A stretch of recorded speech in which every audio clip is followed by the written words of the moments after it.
Hey guys, my name is Laura Sanchez. I'm a makeup artist and a beauty influencer, and I've been doing makeup for about 7 years.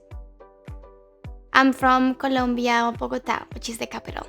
My first experience with makeup was like most little girls, like with their mom's makeup or their tia makeup and the grandma makeup, and I would just like sneak in the bathroom and like spend hours playing with makeup.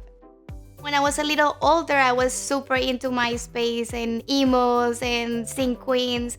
So that's when I started actually like experimenting with my hair too and changing the colors. Me lo pintaba de rosado, azul, morado, todos los colores. I went to Vancouver to study English.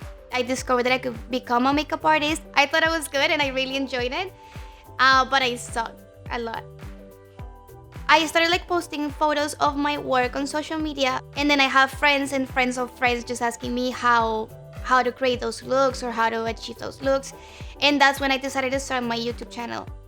I couldn't find anything in español. Todo estaba en inglés. I wanted to do it in English, but I thought like there's nothing in Spanish. Why not Spanish? I speak Spanish. I'm Colombian. Why not? People started subscribing and sharing my content, and I think it was because it was the only Spanish content they could find. My initial idea for the palette was creating something more galactic and more stars and universe and aliens.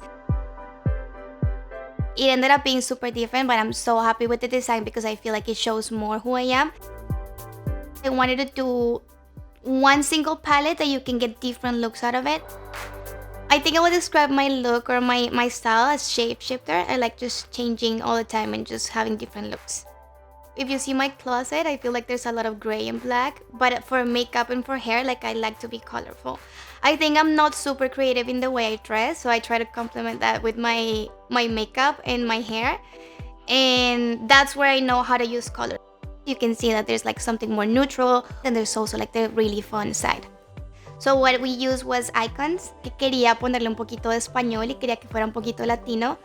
En lo que hice ahí fue ponerle nombre solamente a los highlighters y que los highlighters, el nombre se viera como un icon that you can share on social media. I wanted to have something more global, so that's what I wanted with my colors. My hopes when IPSYers receive their product or my palette is I first want them to be like blown away by the colors and the design because we put a lot of work into the packaging, and I also want them to not be afraid to experiment with colors. I want them to understand it's just makeup and it's gonna come off. It's that easy and it's that creative and that simple.